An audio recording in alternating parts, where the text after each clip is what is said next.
నీ వల్ల ఏది కాదు అన్న వ్యక్తే ప్రపంచ చరిత్రలో భారతదేశానికి మేలుకరంగా మారాడు. నిందలేస్తున్నారని, అవమానిస్తున్నారని, ప్రతిఘటనలు ఎదురవుతున్నాయని, ప్రతిబంధకాలు ఎదురవుతున్నాయని నీ దర్శనాన్ని మర్చిపోతున్నావా? నీ పిలుపుని మర్చిపోయావా?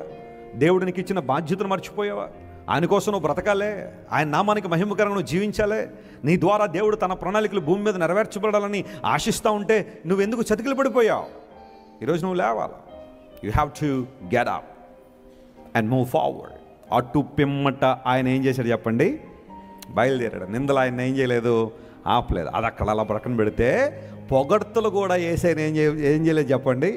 ఇది కొంచెం జాగ్రత్తగా గమనించాలి. ఎందుకోసం అక్కడున్న వాళ్ళందరూ wow we have seen great wonders, amazing things అనగానే, బాబు కెమెరాలు ఎక్కడున్నాయి ఆయన రికార్డ్ చేయడే, కొంచెం టెంట్లు కట్టిన ఆయన గట్టిగా, బాబు అలాంటి వాళ్ళు అందరూ పిలవండి చెప్పండి గట్టిగా అని యేసుప్రభువు ఆగిపోయాడా?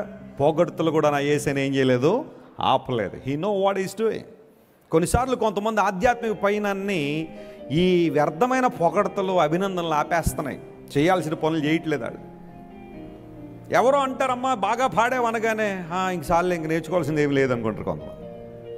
బ్రదర్ బాగా చెప్తున్నాడు వాక్యం అనగానే, మరి నాకు అంతా వచ్చేసి కదండి బైబిల్, ఇంక నేను చదవాల్సిన అవసరం లేదనుకుంటారు కొంతమంది కదా.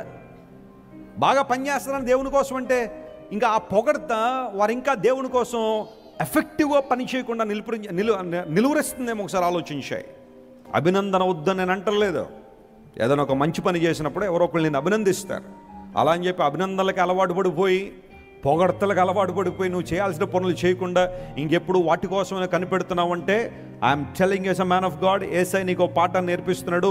గొప్ప వింతలు జరుగుతున్నాయి, నువ్వు చాలా గొప్పవాడు, నువ్వు చాలా ఉన్నతమైన వాడవై అని అనేక మంది ఆయన కీర్తిస్తూ ఉంటే అక్కడి నుంచి ఆయన బయలుదేరాడు. కారణం ఏంటో తెలుసా? చాలా జాగ్రత్తమేనండి. కొన్నిసార్లు పొగడ్తలు నీ ప్రయాణాన్ని ఆపేస్తాయి, నీ ఎదుగుదలను ఆపేస్తూ ఉంటాయి. గర్వం వచ్చేస్తుంది కొంతమందిలో. లూసిఫర్లో రాలేదా? వేకు చుక్క, తేజో నక్షత్రమా అనగానే లూసిఫర్లో ఏం బయలుదేరింది? గర్వం బయలుదేరింది. ఎంతవరకు ఆ గర్వం అంటే, నేను మహోన్నతునితో ఏమైపోతానో సమానున్నైపోతాను, సింహాసనాన్ని ఎచ్చించేస్తాను. ఇక తేజో నక్షత్రమా, వేకువ చుక్క అని దేవుడు పేరు పెట్టేశాడు కాబట్టి ఇక నేను దేవునితో సమానమే అనుకున్నాడు మనసులో. దేవుడు ఆ ఉద్దేశాన్ని ఎరిగి చెప్పండి పైనుండి ఏం చేశాడు? కిందకి త్రోసేశాడు. అంటే దేవుడు ఒక అభినందన ఇస్తే లూసిఫర్ తన ప్రయాణాన్ని నిలిపేసుకున్నాడు. కారణం ఏంటో తెలుసా? చాలా జాగ్రత్త సుమా. ఎవరో ఒకరు నేను అభినందిస్తాను, నువ్వు ఏదో ఒకటి చేసావు దేవుని కోసం, దట్స్ ఓకే. అభినందన వరకే ఉంచుకోగానే ఇంక నేను లేకపోతే ఏమీ లేదిక.